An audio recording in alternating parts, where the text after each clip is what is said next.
I think it's possible for ordinary people to choose to be extraordinary. What do you build after helping Tesla scale to billions? Jay Vijayan was Tesla's first ever CIO. Elon Musk hired Jay to build Tesla's own ERP, an all-in-one software that ran everything from supply chain to manufacturing to sales, enabling the company to scale from nearly no revenue to $5 billion a year. In 2016, Jay left Tesla and founded Tekion, a SaaS platform for the automotive industry that connects customers, car manufacturers, and dealers and creates a seamless experience from buying a car to managing its inventory. With 3 million vehicles sold, 24 million vehicle services, 225 million parts sold. Today, Tekion is valued at over $4 billion, has raised more than $640 million in funding, and has managed to turn former rival companies like GM, BMW, Hyundai, and Exor into both customers and investors. Hi, this is Siddharth Aluwalia, your host at Neon Show and managing partner at Neon Fund, a fund that invests in the best of enterprise AI companies between US-India corridor like Atomic Work, clouds like SpotDraft. Today, I have with me Jay Vijayan, founder and CEO of Tekion. Jay, welcome again on the Neon Show. So glad to have you back after 5 years. Excellent, Siddharth. Pleasure. Good to see you again. I'm excited to be here again. 5 years, time flies, yes. Right? So I know we were talking very briefly before, starting the podcast formally. So looks like your son was 1 year at that time, and he's 6 years. Wow, yeah, time really flies. And congrats on all your progress on your on your fund as well as your podcast, doing well, because I keep hearing from different people about how much valuable content you bring, and it's been really great for Thank you so much. It means a lot. Well. If you're hearing from Bay Area, then we must be doing something good. Yeah, it's been good. Again, I connect with a lot of, especially tech entrepreneurs. Yeah. Some of these they get quite valuable information and content. And a lot of our audience is from India, and specifically people from Tamil Nadu loved your last episode on Neon Show, and they were commenting in Tamil, right? So if you can say a few lines, back home in Tamil to them. Vanakkam. Tamil மக்களே, நீங்கள் தமிழில் நீங்கள் கேள்வி கேட்டிங்கன்னா நான் தமிழில் பதில் சொல்கிறது வந்து ரொம்ப ஈஸியாக இருக்கும் எனக்கு. You speak Tamil? No, I don't speak. I'm a Punjabi. You can have a, yeah, it's okay. It's still good to learn. Yeah. So Jay, last time we gave a recap of your journey. You are the largest automotive retail cloud today. And can you tell us, in a summary, what value do your partners and customers derive from Tekion? See, mainly you'll talk about customers, right? That's the biggest thing. We do everything we do for our customers. So first is from think about three segments of our customers. So we have our dealers, which is the biggest, and then we have our manufacturers, the OEM partners, and then we have the automotive ecosystem partners, be it software providers, vendors, other ecosystems. It all comes together so well because automotive is a big ecosystem, second largest consumer industry in the world. From a US GDP, it's almost 4% of US GDP. So it is huge. So when I said, that's why I kind of even framed it as an ecosystem. Everything has to come together very well. So you have to connect all the dots to deliver what the true end consumers, like we all in our day-to-day life, we are consumers. You probably drive a car or buy a car. I do the same. So eventually, if we have to serve the consumer, which is eventually pays all of us, then we have to enable our customers who are delivering whatever vehicle and services to the consumer in the best possible way. So we created the three clouds very thoughtfully, bringing the automotive ecosystem together. So our dealers, they run their entire business on our cloud, pretty much all the core business. Selling a car, it is fully like an ERP. In fact, I would say it's ERP++, because many times when people think about ERP, it's mostly they think about only the back office. This is back office and front office and everything else, because we do CRM, full-fledged CRM for an automotive retail. We have DMS, which is like an ERP. We have payroll. So there are so many things that come together. The way we thought about is, even though people may have different names for different functions, as a consumer, when you buy a car or service your car, you ideally shouldn't care about whether your name or your workflow goes through a DMS or a CRM or like any other system. You shouldn't care, parts, wholesale system. You just have to, get the best experience, full transparency, and that way your engagement is very smooth. So that's what we try to deliver, or we deliver to our customers, and we keep fine-tuning with everything, and now with AI. So that's what we deliver for dealers, the complete end-to-end platform, so that a dealer can deliver a seamless car buying or car servicing or engagement to their customer. For our manufacturers, because from a consumer point of view, they always have to, the dots have to be connected, Yeah. right? They go to a manufacturer website to shop for the car, or they go to a dealer website, shop for the same brand. The dots should be connected, because consumers shouldn't care, between like different things that in between what is involved. All they need is, okay, I need this particular car, I need more information about it so that I can make an informed decision.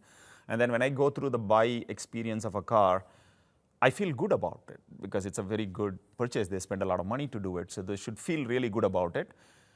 And doesn't matter how they shop, be it online to most part, and then go do a test drive, and then buy in a dealership, or they do a test drive in a dealership but go back to their home, and then just online they finish the whole purchase.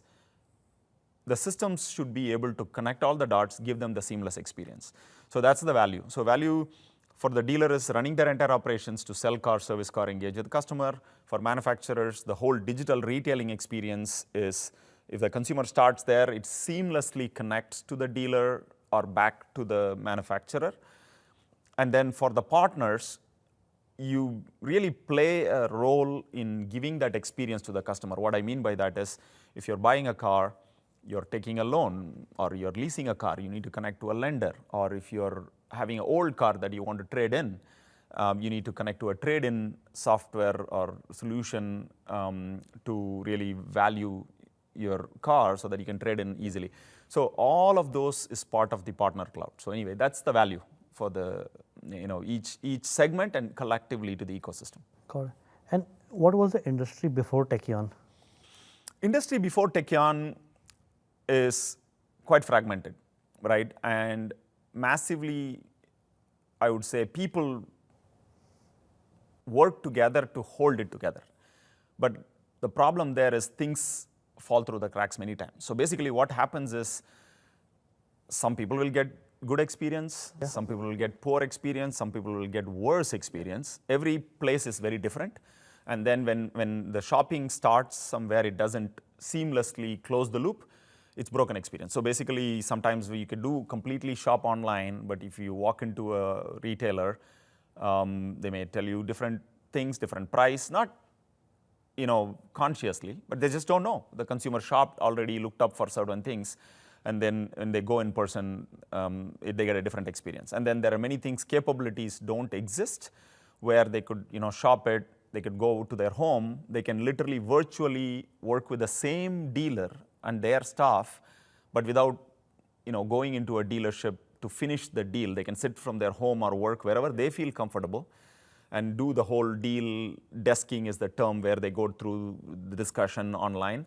So basically, for a consumer, many people, it feels good, right? Where, sometimes they feel really comfortable talking to a person, but sometimes they feel, I've already done the test drive, I know what to do. I don't want any pressure, I don't want to talk to anyone, but I want to make the deal. So virtually, they feel comfortable, especially, many times when people are younger, the generation is, they want to do mostly online or mobile, right? So you need to give that flexibility to the any type of customer. That's kind of what we are delivering. That is what we are delivering through our platform, retail cloud, automotive retail cloud, enterprise cloud, and partner cloud.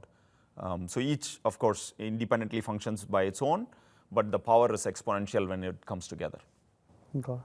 And during your journey, I remember talking to you last time that you started in 2016, right? Until 2020, you were building the product, right? You launched the product publicly after 2020, right? Was it the complexity that you were mastering during that time?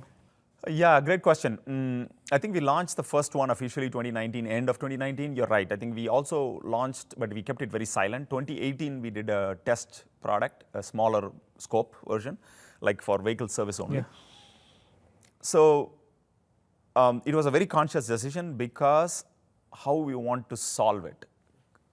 Because we want to solve, see, there are so many solutions at that time and today. Today even more. And there are many very good companies, very good software that deliver, but they solve, one or two of the problems. Sometimes it's a good problem, sometimes it's okay problem to solve, but very rarely companies solve the problems comprehensively. It takes a lot to understand and go through, build, a lot to build. The reason we had to have such a big team, right?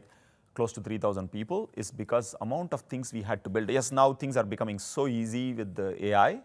We are going through this journey, but at the same time, our customer base is also growing, our product is grown, it's all great. So it's very, very good. It helps us to be even more efficient. But now the reason we had to take that much time, it was not that we were sitting in an office and developing software. The great news is we had dealers that we are working with. We were working with dealers. We had offices in some dealerships. They opened up their office and said, like, okay, your product team can work from here. So we were in real customers, understanding their problems, iterating the software. And finally, 2018, we launched a smaller scope. We called it as digital service experience for vehicle service only. We learned a lot. We incorporated that back. And then 2019, we launched the full version, first version. It's for pilot customers. And then from there, we just went kind of, really full steam. But all the effort that we put in that, 3 to 4 years to fine tune, to understand the problem, to build it, and that's what we ended up acquiring to automotive dealerships. It was a very high risk, high stakes we had to do because Tekion is a small company. We didn't have a lot of money. It was a big risk, and a lot of people warned, including my direct reports, warned me saying that, Jay, it's a huge risk.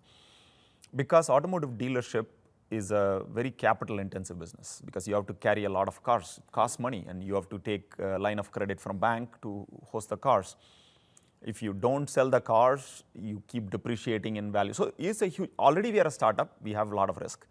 On top of it, we end up acquiring to one dealership and then the second dealership again. But I had to make a very conscious decision that this is a risk worth taking. Because if you don't go through it, you don't understand the problem because it's not a consumer product. The end result, yes, the consumer benefits. But if it's a consumer product, you're fairly intuitive. You download a software, you go through the process easy. This is a business problem to solve. So we had to really go through that by ourselves. So we bought those two dealerships, took that risk. Early days was tough, but honestly, it was one of the best decisions we did. It not only, it's more about, yeah, we did very well in the dealership business, but the amount of value our product and platform got and my team had unfettered access to the business was invaluable. I'll tell you one simple example. During COVID, when everything was shut down to most part, mainly car dealerships and manufacturers also were going through tough time. This is peak COVID, 2020. Yes. We brought out a product from that dealership. My team developed literally in somewhere around 6 weeks, 6 to 8 weeks. So they developed a product from the platform no other DMS had. From the platform, you can sell car remotely. So you don't need a digital front end. So to any customer, you could remotely sell. So we sell that today as part of our platform as a concierge feature.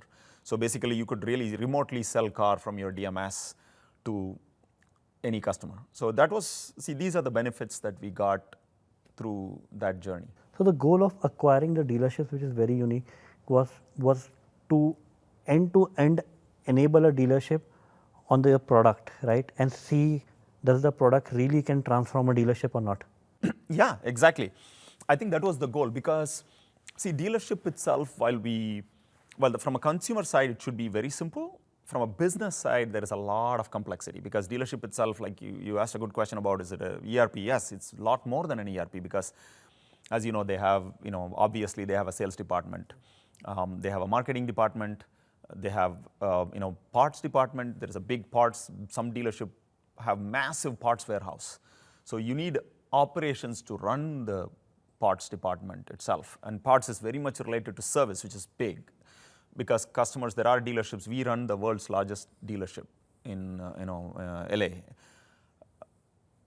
They service hundreds of cars a day. Think about how many parts and how many things they have to. It's like a small village. They have Subway and Starbucks inside. Yeah. So that big of an operations. It's a lot of complexities you have to handle. But again, fundamentally, that's what I feel. That's what systems are for. You have to take a lot of complexity in and deliver simplicity to your consumers. So understanding the complexity and delivering the best software helped us a lot, owning those dealerships. We understood the problems integrally. We were able to keep incorporating back. And then there were times we used to, any of our releases will go to that dealership first. For the first, I think we, initially we had even 2 months, but then we reduced it to 2 weeks to 4 weeks. And then we'll release it to all the other customers. And those 2 dealerships that you acquired were the first set of customers that went all in on Tekion? First one, yes. The first dealership we acquired was the first customer. We bought it from the first customer because he was working on selling the dealership for other business reasons. And I'm glad he brought it up to us. And he's still a customer. He owns a lot of other dealerships. Bought it from him, and we felt, yeah, it's great. So yes, one of them was the first dealership. Got it.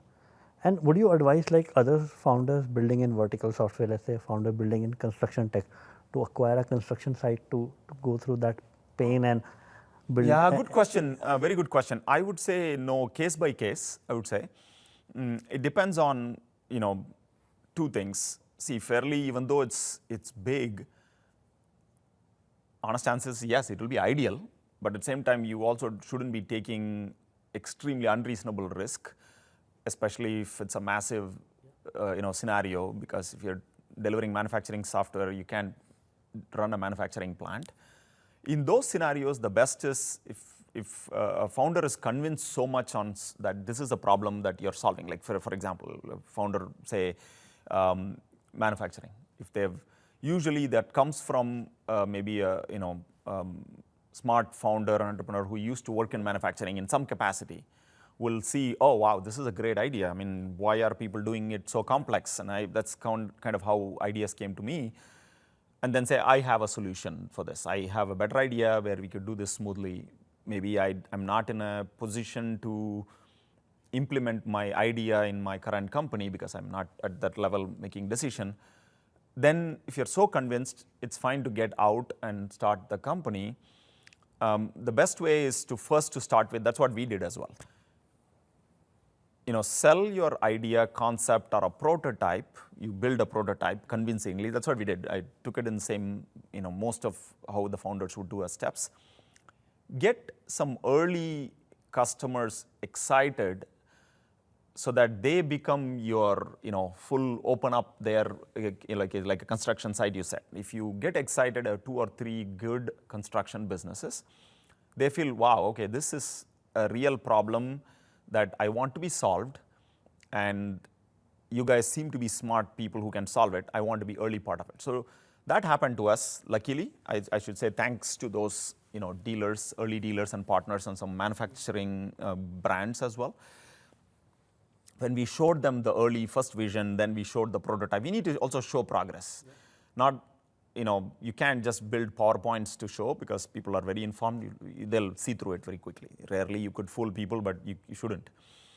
So the idea is if you are keep showing progressing from PowerPoint to you need to show prototype. You need to start showing early versions of the product. The great news is every time we do that, we saw the excitement going up, and some of our dealers opened up their doors. We have a very big manufacturing partner who also, trusted us very early. So all of these happened where your foundation should be your product. So your idea going into your product and getting that, good progress, show a level of excitement, then that's the first. And then once you excite a few customers, ideally recruit them to be, fully open up for your team. And that's what you need. I mean, of course, early days, they would say, they may need the software for free, or they may need it for a significant, they need something. Maybe you have to give some little bit of equity to them so that they are part of the journey, they feel good about it. I think it's all okay, because instead of someone buying a big dealership. So good news is the first 4 years, that's what happened for us. We didn't buy a dealership in the first 3-4 years. But when the software, the first version was ready in 2019, I feel, it's imminent to fine tune to make it really perfect. So we ended up doing it. So my advice is, yes, it's ideal. If you have a lot of money, if you come from a very rich family, your dad has a lot of money to give you, yes, go acquire whatever construction. How much money you had raised before you acquired your first dealership? Not a lot. I mean, today's world, it's not a lot. At that time, it was a lot. Let me see. Acquired my first customer. So maybe first customer was in 2018. So 2018, we have done 3 rounds. So first round was 3 million, which was seed, friends and family, and my money as well. And then second round was 10 million, I think. And then B was, I'm forgetting. So it was not a lot of money. Collectively, we might have raised probably 30 million, I should say. Not a lot of money. Yeah, 30 million for the first. It's not like OpenAI now buying. Oh my God, today's things are very crazy. There is really no comparison, no comparison to their own nuclear plants. Yeah. While I definitely believe AI has future, OpenAI is a great company, but all I could say is, yes, there is OpenAI, yes, there is Claude, yes, there is Grok, there is many, right? The good news is there is only one Tekion. So. Yeah.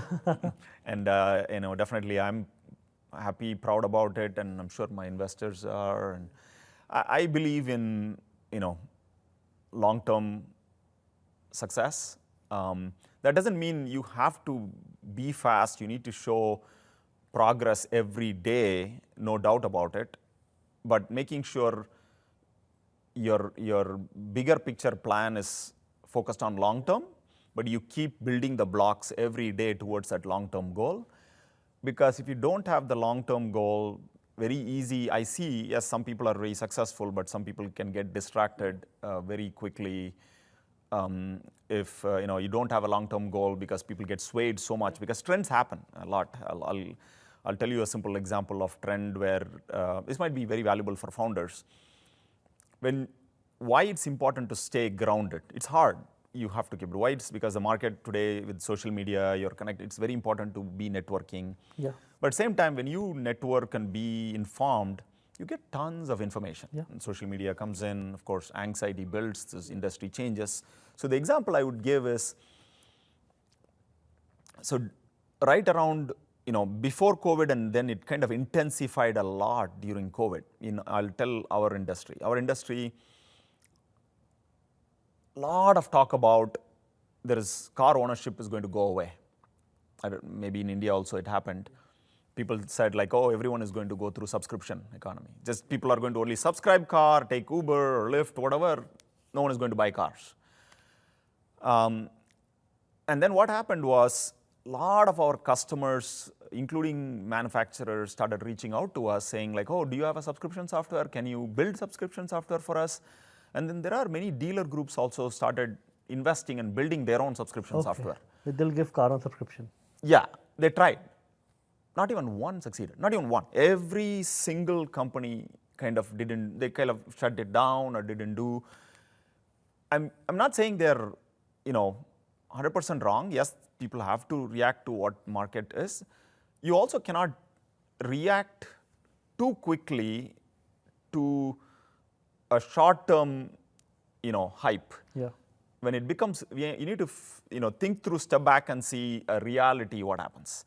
So we stayed really, there are many startups that came up also. There are some big ones, made a lot of splash, raised a lot of money, who did try to do a lot of digital retailing, tried to do subscription software, all with good intention. But the point there is this something you could get swayed very quickly. We could have gotten also, because there were a lot of advice for us to say, invest a lot, stop doing what we are doing and just build subscription software because things will change. And where it paid off is it was hard to hold ground and say, you know what, it's fine, let's stay grounded. You know, we'll see, you know, we'll watch it closely, but I don't foresee this is a trend change. It's a short-term hype. It may settle down to a small, you know, portion of the, you know, car subscription economy, but I clearly felt it's not going to completely transform how people are going to. So it ended up to be 100% hype. Everything died. Consumers ended up buying. In fact, car industry had a big boom. Prices went up, margins went up. You know, inventory was low, but it's very good. So that's a good example. And like that, there are many, you know, trends come up. Like now, of course, AI is everywhere. I wouldn't say AI is a hype, but there is a hype component built into it. AI is real. It's similar to, you know, internet and .com. I've gone through, I know you probably, you know, audience is a lot of young people who didn't go through. I went through the .com boom and bust. The big thing I would say is .com is real because, you know, Amazon, Google, everyone came out of .com. But there is also thousands of companies don't exist today. Nobody knows them. Yeah, right? So that's why it is important to focus on few foundational elements when you build a product or build a company, so that if you get too reactive in doing it, then you may miss, you know, the bigger picture. Continuing on this trend, right? So what are the elements in AI? Maybe you can talk about your industry Sure. and outside your industry also, Yeah. which you think will stay on for long and which are the hype? So AI is, I mean, like I said, very real. And in fact, the progress is significant. Every day, you know, there is significant amount of progress in evolution of AI. So I would say, of course, one thing we see is the information that's available publicly. AI is able to, you know, digest the information, come to inference very quickly. There's a lot there, and there's huge value there. Okay, so now the good news is these big companies, LLM companies, provide the foundational infrastructure for many startups are starting, which is great. The good news is that's a good part. Like a lot of innovation. Like AWS. Yes, exactly. A lot of innovation is happening. So many people are using, you know, OpenAI's APIs, you know, Anthropic's APIs. There's so many. It's all great, which is very, very good. So the part where is, of course, this is where, you know, there is going to be 5, maybe 10, maybe 20 companies doing the same thing. So this is where I would say founders need to be careful. What are you solving? How valuable it is for your customer? How sticky it is for your, you know, business? So something to be thinking about, because if you're doing the same thing as 20 other people, it's not bad, but how are you differentiating yourselves? So the next part, which I feel is, so that part will continue, evolve. The good thing is, how are you going to incorporate into different types of business? Robotics is one, which I see also evolving quite a bit. There is so much potential there. Now coming to, you know, complex business workflows, I feel the way we are doing it, I feel that is going to stick for long term, is creating the AI agents, which very contextual. This is not public information. So anything, if you think of it in a simple, you know, way, data information behind, I wouldn't say a firewall, but behind an ERP is not available for OpenAI or Claude or anyone to go crawl and get information. It's not. And it's also quite contextual. So basically to how to run a manufacturing plant or what are the key elements involved. So there are many, that's an opportunity for many companies to solve the problem using AI. We have started doing already. The good news is, because we are a fairly young company, our architecture and infrastructure is so totally cloud native. So we've been doing machine learning for a long time, from the early days.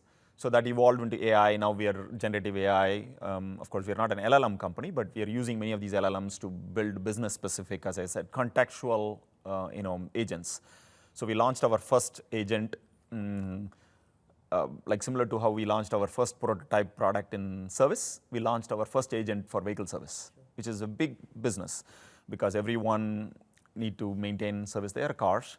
And our customers are, early customers are super excited. We just started doing the GA of that product. So I feel that model will evolve and will stick. How you create agents, so for every key function, you should have an agent. The idea is in our platform, for every function, almost every persona, they will have an agent for them. So if, for example, we have a service advisor who does the service, deal with all this customer service. So we've created an agent that really increases the efficiency for the service advisor multifold. So basically, and connects the dot with the technician, everyone in service, and with the consumer. So automatically, the service AI agent will start, communicating with the latest updates. And so previously, say for example, if you're changing, if you need to change a tire, you can talk to a person. And honest opinion today is the trust is very low. Unless you know the person for a long time, you're working with someone, very low, because you don't have any clue. When did you change the tire last time? Most of people forget. Wow, it seems to be soon. Why are you asking me to change the tire again? Why should I change it? And many times they delay. They're like, okay, I'll do it next time. Because if it costs them like a few $1,000s, they're like, okay, I'll do next time, or a few $100s next time.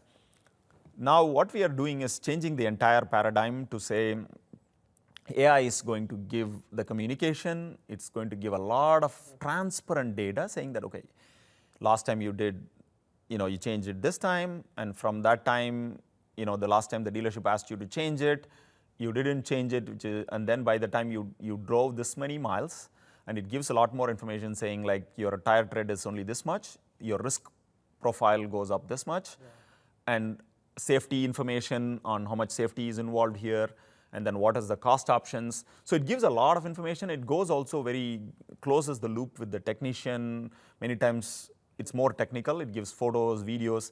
So, and payments, all of those. So we close the loop very seamlessly. So everyone is a win. Customer, they still don't have to make a decision, but at least they make an informed decision, right? And trust builds.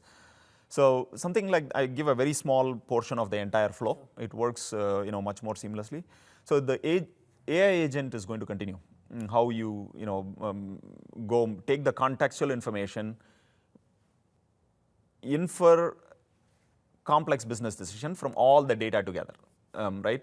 I think that is going to improve efficiency significantly, improve businesses, and I'm really excited about it will improve the entire economy because the productivity will improve, everything will go up together. So I feel incorporating AI into all the complex businesses. Of course, robotics is very visible to everyone, but there are so many other areas, like you said, ERP for different industries, and that's kind of what we've been focusing on quite a bit. At Tekion, you did a very unique thing, right?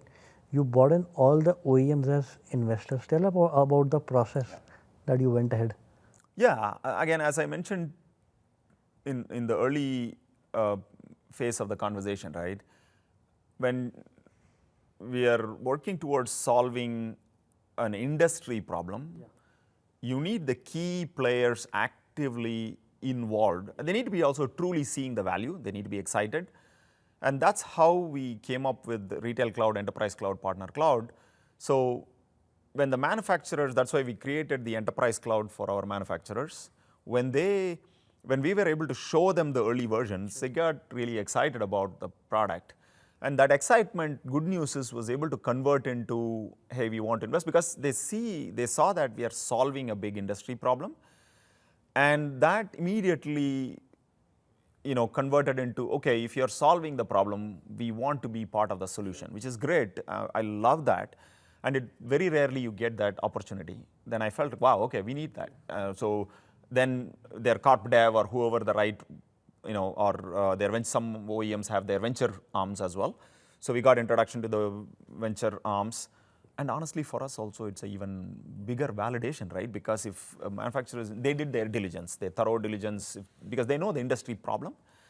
And when they saw that we are solving it, and they feel good about, okay, this is a team that could solve that problem and ready to put some money in it, that goes a long way. And we need that same, and honestly, we had many dealers are investors as well, right? Because we had like probably 25 different groups who are investing. Yeah. investors, early days. Today, we don't take investments a lot, but we get asked, which is a good thing. Many of our customers, when you start using the product, they'll come and ask, like, can we invest? So honestly, I'm happy someday when we are a public company, we'll have a lot of investors genuinely believe in the product and the company. So yeah, that's what, from a manufacturer perspective, we felt the entire ecosystem need to. So we had quite a few manufacturers through different channels, through their VC or corp dev arms invested, and they've been everything great. And then we had many dealers, early dealers who participated and invested. They're all very happy. And we have some industry companies, partners who invested as well. So I felt, because we are solving something for the entire automotive ecosystems, I felt it's important to bring them together. And giving a little bit of their money is the biggest commitment you could get, which is great. Yeah. But it was also unique that you got almost all of them to invest, right? It was not like one. Yeah, it was many, and it was a conscious decision, by the way. There was a round where we had term sheets from financial investors, and then we had term sheets from 2 institutional manufacturers, their venture arms. And the way it worked about, which is a good problem, we had 2 venture arms competing to lead the round. Yeah. And early intuition from them was like, okay, we don't need the other, we will lead it, which is good. They were excited. And both said, like, we don't need the other, we'll lead it, which is good. And for me, it was in the best interest of the company was we need both. Yeah. So we kind of worked with both of them, saying, hey, we need both. Yeah. We don't need a higher valuation, but we need both. We are ready to agree to whatever you guys think align well. So in fact, we slightly settled on, not too much, slightly, very small. In grand scheme of things, I felt it's settled on a slightly lower valuation to make sure that we bring both of them. Okay. And then it worked out really, really well. So yeah, many brands are our investors. What are some unique stories from Tekion journey that you can share? Yeah, there are quite a few in the journey, which is all good. Which is the most memorable one? Well, acquiring dealership was an important one. I'll share that, and then there is one other. Okay, acquiring dealership was a tough decision, because we went through this pilot with one of first customer, right? And then by the time we had few more, not too many, but few pilot customers. And then there was a time that owner told me, Jay, I want to sell that because it's a one dealership. I usually have groups of dealerships. It's easy to operate for me. Yes, and I know also, typically that's how it is. So I felt like, wow, this will be very valuable. And for us to truly understand the business, every department, every function, and I felt, my product team. And then I discussed with my executive team, and there are a couple of people who came from the automotive industry. And they are the one, in fact, got really, really worried. They are like, oh my God, Jay, no, it's a very bad decision. Very different business. Very different, business. Exactly. We are a software company and we are still early, small. If we go, and they clearly listed out, very genuine, they clearly listed out how many things could go wrong. And the thing I talked about, like they said we could go bankrupt completely because this is a heavily capital intensive business. Maybe it would require to pour a couple of $1 million. Yes. And that's another thing. We had, so many times they also said, there's so many things.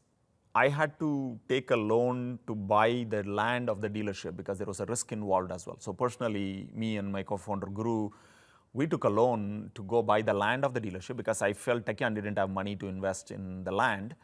And then Tekion just invested in buying the dealership only, because I felt if we buy the dealership, and then the land is owned by someone else, if they pull the rug underneath, we are in trouble. So we felt like, we reduced the risk, we had to take a loan. So we took a lot of risk in doing it. And the team was also initially worried. And then later I said, see, what, let's weigh in the cost benefit. We are building a software for dealers that they're going to be our biggest customers. We need to know the business integrally. We need to make sure we know the problems, but we also solve the problems in the best way. And our team should be in a position to really get first-hand information on everything we are delivering. And because the dealership, of course, was operated by real people, real staff, real parts managers, service advisors, sales managers. So my product managers should be able to be in that dealership to talk to them and say, okay, how's the new release? How did it work? And in fact, there was a time where we had a QA lead sitting in the dealership, literally worked from there. Every time release, he'll run through a list of things and he'll send a report. So that's one. It was a very unique decision to acquire a business that we are delivering solution to. So that's first one. The second situation is, there was a time where as a startup, today it's slightly different. There is a massive capital. We didn't have enough capital. This was the same time when we had raised around 30 million. We are already burning a lot. We are building a lot. So there was a situation where, we had to, do we have enough money and time to build the entire, true ERP backend, which is the general ledger, AP, AR, which is usually has been perfected by companies like SAP and Oracle, not even Salesforce, right? SAP and Oracle for decades, NetSuite probably now. And they took what, 2 decades, 3 decades to build a perfect accounting system. And this thing was some of our board members, for the right reasons, they said, Jay, there's a lot that could go wrong. Accounting is, while it's repeatable things, but it has to be perfect. There's really no room for error. Yeah. Dollars and cents have to be dollars and cents. Tax calculation to everything has to be perfect. So we may not have enough time and runway money to build it. Why don't you try to partner with someone? So it was a good recommendation. So we consciously, I said, okay, who do we partner with? We can partner with the big guys because dealers can't pay that much. It's huge. So we can go to an Oracle or an SAP to partner with for accounting. Second is, I also want to partner with someone where it's truly aligned as a true next-gen cloud-native, seamless platform. So we went and approached, we were as a growing startup, we were using a small accounting software. It was good, cloud native, but small accounting software. We are a small company. And then we went to, one of my board members introduced to one of their board members. And I felt, okay, why not that company? Why can't they deliver?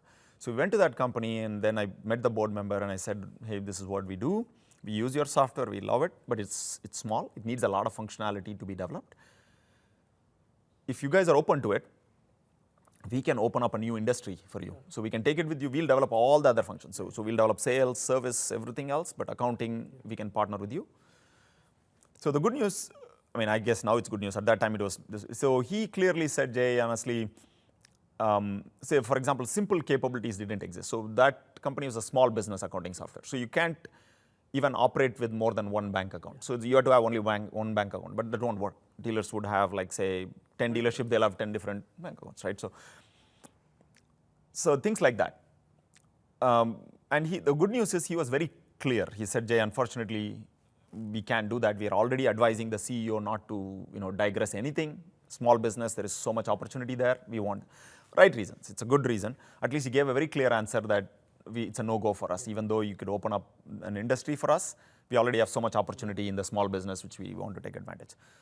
So it kind of forced us into a do or die decision, which I always felt the right decision, but if there is another alternative, should we take the risk was the question. But looks like there was really no other alternative. And we ended up to go build our own full accounting suite, function, everything like GL, AP, AR, we built in paper.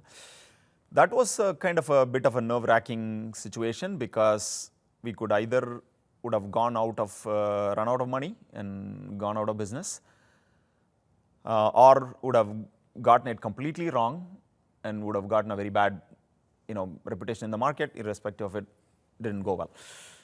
So again, I should say thankful to my team. I have an incredible team. They pulled it off extremely well. We have one of the best accounting function in the automotive industry. In fact, accounting software we even filed a few patents in that. So it worked out well. So those are the two scenarios that So going full stack is what you learned as your time at CIO at Tesla? Yeah. Yes. It was good. Yeah, exactly. Tesla was a great learning. I agree with you. Full stack. So the way, what I learned and I would say potentially applied, core to your business if you're, don't have control of what you are going to deliver to your customers, that I feel is a serious problem. Things that are non-core to the business, that's okay. You partner with anyone, but as long as they are also aligned with everything you need to deliver to your customers. But when it comes to core to your business and core to your customers, you need to have your destiny in your control. That way you can commit the right thing to the customers and deliver as per your commitment. So that's kind of, yes, it was a good learning. Because I remember the story that, you created the entire, as you were hired the CIO, Yeah. you created in 2012? Started in 2012. Yes, we did that for the few years. 4 after, years. Yeah. You built the entire ERP system within 4 months? Yeah, that's a little bit of overstatement, but yes, that's how it started. We didn't build the entire thing. Reality is in the 4 months, we built the basic necessary version. It was definitely very scrappy. It was buggy, but we made it work. And then from there, we kept building. And last time on a podcast, you shared the story that you used to sleep on shop floor. Yes. Do you still do that? Here at Tekion, early days, yes. Early days Tekion, we used to be quite a bit in the office. If we needed to sleep overnight, we had slept at dealerships if needed. We'd done that. But yeah, Tesla was, yes, because if that is what is needed to deliver, it is what is needed. So, and as you may know well, as founders, entrepreneurs, you have to be in the forefront. I'm fortunate. I had a fantastic team, founding team, and today also I have a great team that is so excited to deliver. So when you have that, I think it's important to be there and do what is necessary. So Jay, you told us about in the previous podcast, but there are new listeners this time, right? Want to hear about your background. You came from a very humble background in Tamil Nadu. Tell us about your upbringing, right? Yeah. You started a company back in India, right? That didn't work out. And finally, you moved to the US. Would love to know the story. Yeah, absolutely. I can share. So I was born, brought up in Chennai. Yeah. That's my hometown. And then I did my schooling there, did my bachelor's, did my master's. That is the time where in fact, I should say my dad started the business, but out of necessity, I had to run the business. How old were you? It took loan. Let me see. This was in the final year of my college. So this was 1993, so 21. Wow. Yeah. And we had to take a loan to run the business. So the loan was, our house property document was collateralized for the loan. Yeah. And then, it was early days. I didn't know a lot. I was energetic, young. I had a lot of dreams, aspirations, but I just didn't know. So many things I didn't know. We had to, it was a software development and training center. That was the business. So we did, early days, we had a operator. We tried to run with an operator. It failed miserably. We learned it later. And they also did a few things, misrepresented, mishandled money and stuff. So now out of necessity, I had to jump in while I was doing in college. I had to jump in and bring a few of my friends in my network to do whatever it takes to turn things around. So I worked very hard, and that's one thing. Round the clock, we used to sleep in office that time. In the younger time, it's easy, much easier, right? Like I used to round the clock live in the office, spend time overnight, weekends. Sure. The nice thing was collectively, I should say, thankful to some really good people, friends at that time. We turned the business around. It took year to 18 months. Turned around. We hit a ceiling in terms of capacity.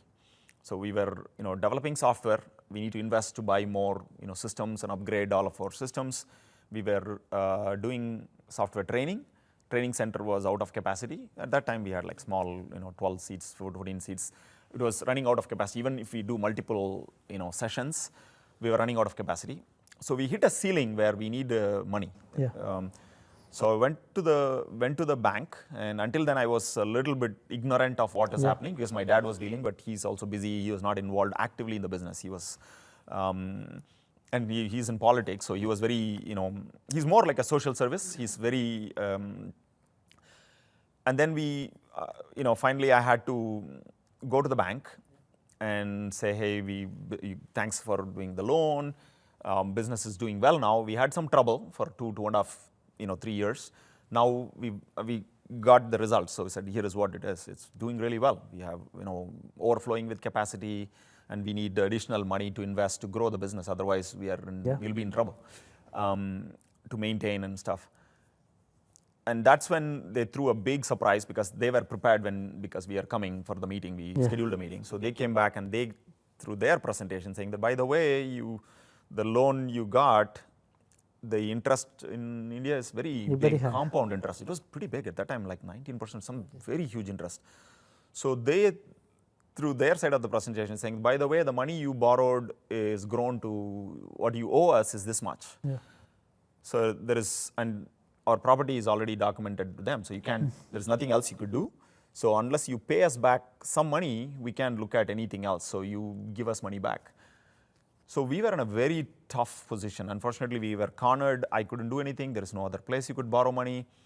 There is no VCs. Private equity concept just literally didn't exist at that time. Only place you could borrow is bank or friends and family. Yeah. So I didn't have any friends and family who could give that much money. Yeah. So we had to, I tried very, very hard to so many things, and unfortunately we ended up, leasing the business to some, selling or leasing was the concept. So again, same thing, there was not a lot of M&A, and I just didn't know what to do. So we ended up leasing the business to someone, and then after a couple of years, it ended up, closing. So that was a very tough thing to go through. But also it created I would say, fire in me quite a bit, saying like, why couldn't I do this? Why? What did I miss it? So how can I do better? So it kind of created something in me where I felt like someday I'm going to be doing this very successful. So this is a learning. It was hard. It put me through so much because the loan was still growing. I went through really, really tough time, and mentally also it was extremely stressful because the loan was growing. I didn't have money to pay. Now then I had to end up taking a job. Yeah. The good news is at least I knew how to develop software. So that was a good part. So I ended up driving my energy in learning more and more, software development, and in that process. So long story short, I was paying the loan almost, I think we closed everything by 1997. Okay. Started in 1992, 93. Closed up everything 1997. I took a job in 1997. And then until 2006, I was paying the bank loan. And when did you move to the US? 1999. And for a job? From US, for the job, right? And first I worked in the Middle East for some time, then Singapore for some time, then in the US. So I was paying my loan until 2006. So 2006, finally I got enough money to settle the loan, fully settle the loan, get a document from the bank that it's clear.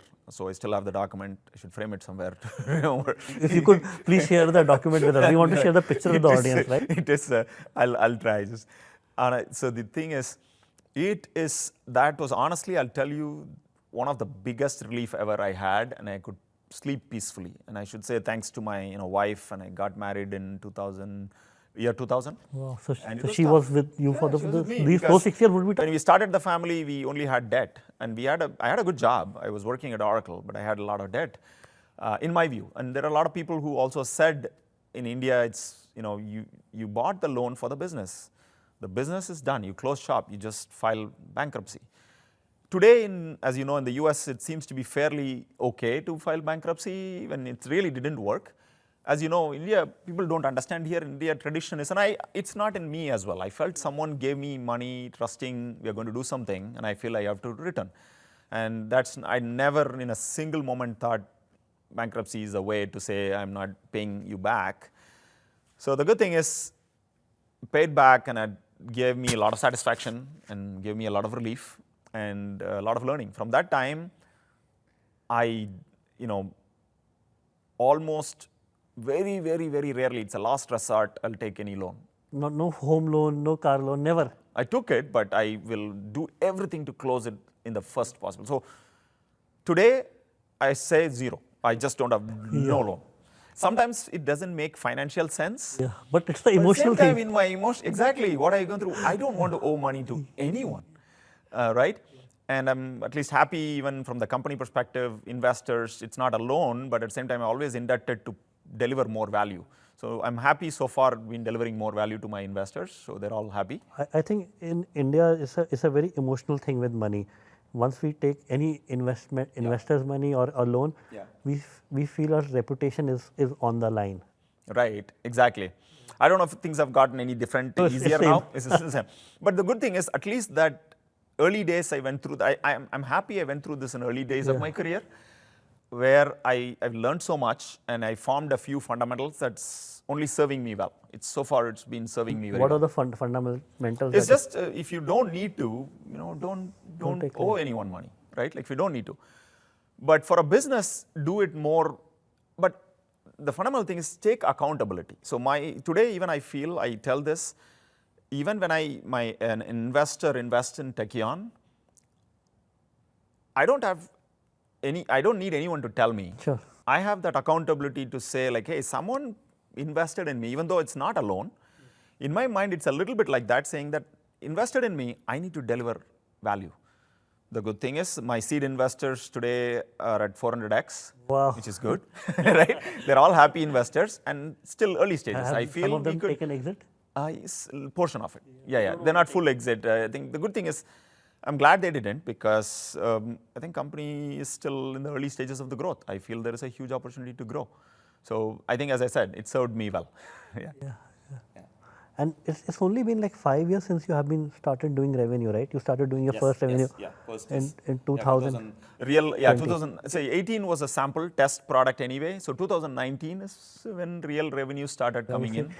Your first million would have hit in 2020. End of 2019, 2020. It's Yeah. And within like 4 to 5 years, you took it to 200 million ARR. See, that's the thing, right? Sometimes when you build a strong foundation, thoughtfully building a strong foundation, you get the flywheel effect happens very nicely when your foundation is strong. It's like any fundamentals of building anything. If you build the foundation and if you build, even building software, if you build the framework, if you build the platform right, you can build the applications on top of it right. So that's where I feel our investment in building the foundation, building the platform helped us a lot. And you're right, early days, it looked like a daunting task to get to the first million. Then it was felt like, wow, okay, 10 million is a big deal. Then 100 million was, you know what, we're going to, celebrate. That's a big deal. And the good news is, just this year, 1 year, we'll be doing at least, we're targeting to do 100 million net new. And I feel it'll grow. Again, that's why I'll go back to building a strong foundation in everything. Team, systems, and process helps. But what I really learned from your journey is that you displayed like 10 out of 10 on grit everywhere. Oh, thank you. I appreciate it. I don't measure it that way. But I feel while it was so tough to go through in the early stages, I feel when people are, my advice to be anyone, I meet a lot of people, especially young entrepreneurs, is go through anything you feel is tough early in your career.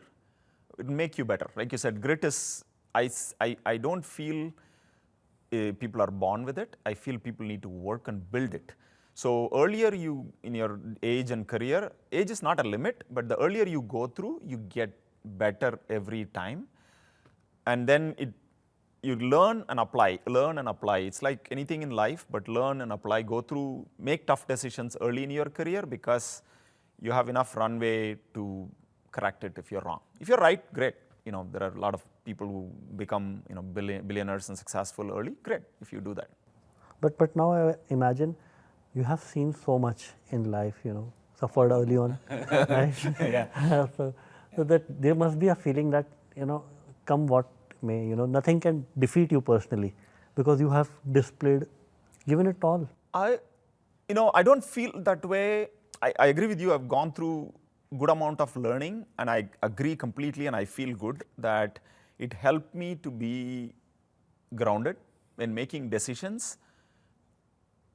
I don't say I don't make, but I rarely make spontaneous decisions. I usually think about, at the same time, I don't hesitate to make decisions. I will make decision quickly, because I know sometimes it's okay to make a decision and be wrong versus not making a decision. So yeah, to most part, yes, and I feel it's a good thing for everyone. Keep an open mind to learn. Every time, every scenario, when we go through something's tough, I feel, okay, there is an opportunity to learn. I try to tell my team, because many times people get worked up very quickly about problems. And I tell them again and again, I'm fortunate to be working at VMware at the right time, fortunate to be, part of Tesla at the right time, fortunate at the right time starting Tekion. While going through that journey was so tough, like, companies like Tesla was, grueling in terms of effort needed to be put in. But was also, other side, it is so satisfying. So the way I tell people of, and everyone could relate to, is, it's like our own human, brain and muscle. If you don't work out, you can't build the muscle. When you go through the workout, I'm just saying muscle building workout, or it could be endurance building workout, right? It is grueling when you go through it, right? Because you have to work through the stress. You have to put your muscle under stress and tension for it to break down and grow. Yeah. I think if you step back, the same concept works in career and profession as well.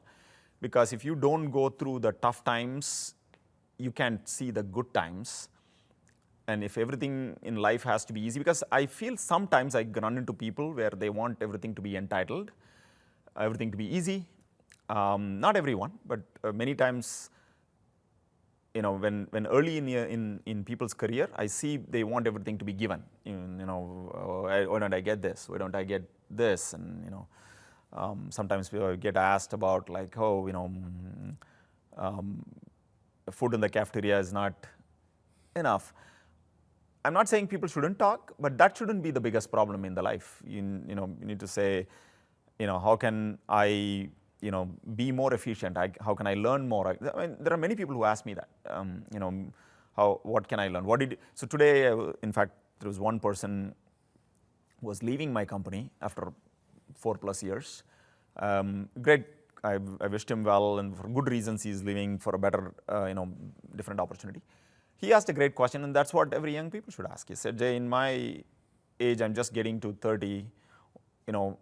What did you learn in your 30 so that I don't have to repeat the same mistake? That's the kind of learning people should have.